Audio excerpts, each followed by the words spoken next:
Hello everyone, Soulless Joe Survival here again with another video.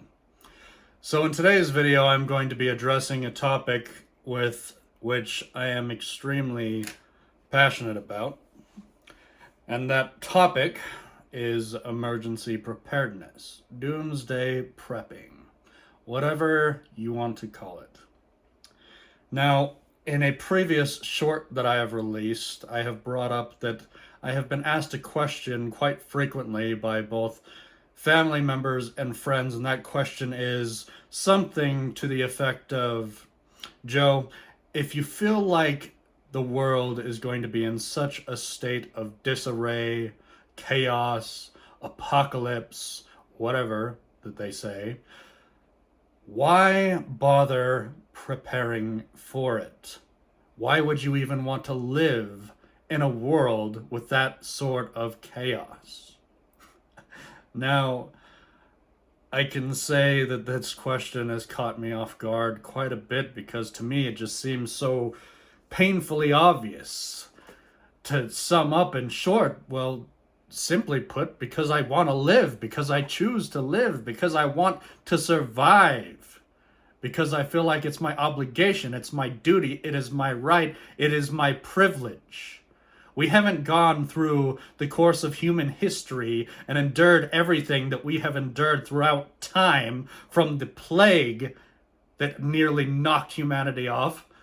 We haven't gone through World War I, World War II, all these horrible things, to now, at this point in time, to just throw in the towel and to give up. That's nonsense. Right now, we're heading towards a cliff. And I feel like a lot of people truly feel this in their bones, their souls, for those of you who aren't ginger like myself and actually have a soul, that there is a lot of chaos going on and things have a lot of potential to get worse. Okay? And this chaos isn't something that I personally have brought upon this world, or you listening to this, very likely, your family members. And yet, why is it that we feel this sort of defeatist mentality that just because things are getting so bad, we should, if it gets worse, give up? Feel as though that it is not worth fighting for anymore? Why is it that the elites, the 1% in the world, are buying bunkers, they're buying farmland, they're preparing for themselves, their family members, while this narrative is being pushed onto the masses like a frog in boiling water, that metaphor that we have all heard obnoxiously at one point in time of our lives or another? The heat is slowly turned up. We're in this pot, all of us, together. It's the elites, the 1%, the world leaders, the military-industrial complex. They're the ones turning the dial. It's our choice to jump out of the pot before it's critical.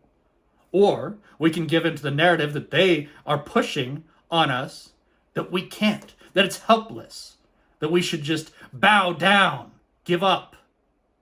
While they, again, are the ones that are building bunkers, buying farmlands, preparing for themselves. Why is it that the 1% feels that they are entitled to 100% of the world, while we, the 99%, should just give up? That is why I prepare. That is why I am so passionate about the topic of emergency preparedness. That is why I try to encourage those who I love to prepare, not to give up. As I've pointed out in previous videos, and it's kind of my personal motto, it doesn't have to be the end of the world for it to be the end of your world, literal or metaphorical.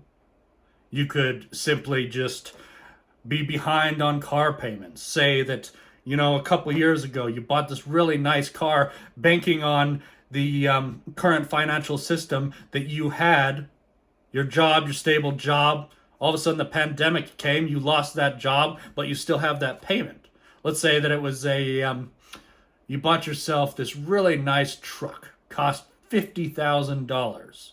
You've already paid $25,000 down on it, but you can't pay anymore. All of a sudden, this vehicle gets repossessed. You're out $25,000. That is a kind of a personal SHTF event. Again, it doesn't have to be Armageddon. It doesn't have to be the apocalypse. It doesn't have to be nuclear warfare, whatever, for it to be shit hitting the fan. Outside of Western culture, outside of United States mentality, there are other parts of this world where emergency preparedness, prepping, even here in the United States, this is just part of their way of life. But we have been fed this sort of generational bias, as another prepper, Canadian prepper, pointed out in his video, that for some reason we are immune from these sort of things happening to us. You could have a fire. Your house could burn down. Your insurance isn't going to cover all of it. What are you going to do? There goes all of your sacrifice, all of your hard work in building your house, in building all of your wealth that has been passed down from previous generations, from your parents, your grandparents, all of that in that house, that memorabilia, all of those valuables gone in an instant. Could be a flood, could be an earthquake. But it could be something bigger. There could be the start of World War III right now. We could be very well in it, as some people are saying that we are. Right now, the sun is in a heightened solar cycle, which, if I am not mistaken, any one of these days, we are currently playing a game of Russian roulette with the sun. They could knock out this massive storm. They could knock out all of our electronics for an indeterminate amount of time. What would you do in a situation like that? Would you just give up? Are you going to just up and die randomly? Oh, well, I guess I don't have electricity. I guess I'll just die. Well, that's not really how it works. That might be how it seems like in your mind at the time, theorizing about this sort of event, which is very wayward. Might not ever happen in your life, but it might happen in your life. And wouldn't it be a good idea to maybe get a little bit of food storage for yourselves, for your family members, for your children, just in case? Maybe get some medical supplies just in case the power went out? Hell, it could be a week, it could be a month, it could be years. And you're not going to just up and die. You could, but let's say that you do survive. And then all of a sudden you just don't have any sort of food storage put away. What are you going to do?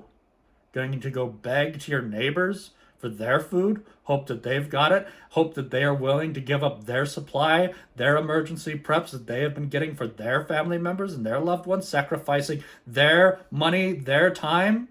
You really want to be a burden on them? Right now, we have a really good opportunity, while things are still somewhat accessible and somewhat stable, to do what we can now to put something aside.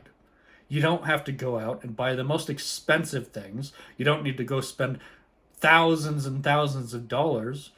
Just get some beans, get some Mylar bags, some oxygen absorbers, some rice, get your seasoning, seal that stuff up, put it aside, forget about it. Give yourself some sort of peace of mind. Something that's commonly brought up in the emergency preparedness crowd is emergency preparedness is kind of like a sort of insurance, and it is. We are required by law to have home insurance, car insurance, whatever else types of insurance there are out there, and you might spend your entire life never using it. But we continue to renew that service without question, without batting an eye, spending hundreds and thousands of dollars in our lifetime for something that is maybe never even used. But let's say that a fire does happen in your house, flooding happens in your house, an earthquake, tornado, that sort of thing. Wouldn't you like to have some sort of plan in place so that you can rebuild your life and get it back to some sort of state of normalcy once the catastrophe has passed? We all are preppers in some form or another. We spend our lives in school studying, preparing for tests, preparing for a job, getting loans for going to school, that sort of thing. Schooling, we get those degrees to get that job. Some of you might not even get those jobs. You go through years of schooling, you have yourself in the hole, in debt that you can't pay off, and you're working 3 jobs for a degree that you were never even able to land that dream job. Because all of a sudden everything starts going on around the world and, well, people are getting laid off en masse. You prepare for that, but you're not guaranteed that. You prepare for that degree. You prepare for that schooling. You study, give up nights, get maybe 3 or 4 hours of sleep for something that you were not guaranteed. And I can tell you something else that we're not guaranteed right now. We're not guaranteed that the world is going to go back to normal. We're not guaranteed that World War III isn't currently happening and isn't soon going to happen. We're not guaranteed that the economy is going to go back to a state of normalcy. And sure, we're also not guaranteed that maybe things will go back to normal. It's not a guarantee either way, but wouldn't you rather have something in place in case it does? Or do you really want to feel like it's just not worth it? I know I certainly don't. Right now, the elites, the 1%, all of them are driving us off of a cliff. And guess what? They're not even in the car with us. It's an electric vehicle. It's being remotely controlled while they are sitting comfortably. We are being led to our demise, our destruction, while they sit there preparing for themselves, feeling as though they, the ones that have created this mess, these catastrophes, are the ones who are entitled to continue running the show. That their families, for some reason, are more valuable than our own. Their lives are more valuable than our own. Well, this couldn't be farther from the truth. That is complete and utter bullshit. Every single one of us is worth as much as the next person. You spend time going to the gym, working out.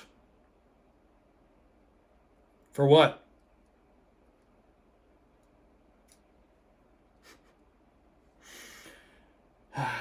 You might not ever even need to use those muscles.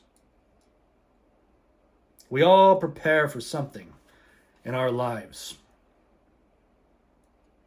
And I personally look at everything that's going on in the world, look at everything that has gone on throughout history, and I am excited to be able to be a part of the current course. I'm not afraid. What we do right now is going to potentially be written in history books.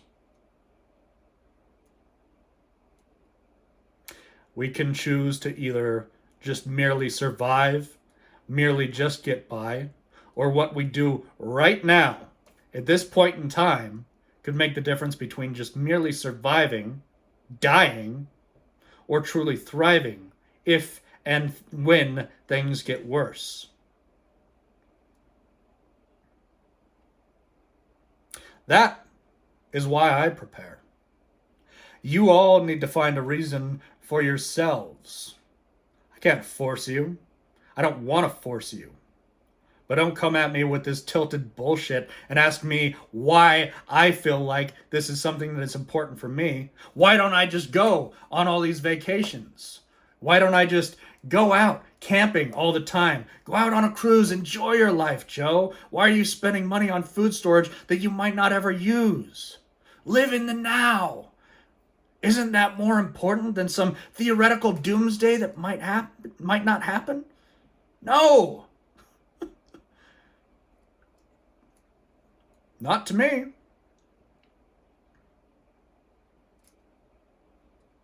I choose to live. I choose to survive. Again, I choose to thrive. I feel as though everything that has happened in my life, my own personal tragedies, which do not overshadow anybody else's, everybody is faced with their own life stories. You can't put yours above anyone else's. You cannot understand what another person has been through. So I'm not even going to attempt to do that, as that would be incredibly rude. It would be incredibly stupid. But I will say this, that everything that I have done in my life, all of the hardships, all of the trials, the deaths that I have seen in my life, all of the catastrophes that have hit close to home, knocked me on my ass, I have chose to continue to fight. And I will continue to do so in these dark times because I choose to do so, because I do not want to give up. Because I feel like the sacrifices that I'm making right now in getting more emergency supplies, getting those medications put away, getting those vitamins put away, put away the food storage, the water purification, all these things, they matter to me because my family, my friends, they matter to me. I would do anything to ensure their survival, their safety, and their ability to thrive if and when these things happen. That is my choice. And how dare anyone question why I am doing it? I don't question you, people, for your blindness to this, at least not out loud. I'm kind of making it verbal now, aren't I? I don't question you all going out and buying a new phone every single year, thousands of dollars on that.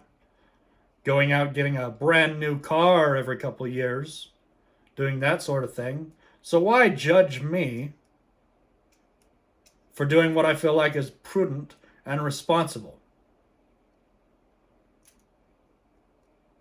It is, again, my opinion, through everything that we as a species have been through, all the disease, the wars, everything that has happened in the past has brought us to this point. And it is my job, my responsibility to continue to fight. And I hope that everybody else out there watching this video finds a reason for themselves to do the same. I hope this has been some food for thought for everyone. If you have anything that you would like to add to this, please do so in the comments section. Please like, comment, subscribe, and share. Until next time, folks, Soulless Joe Survival out.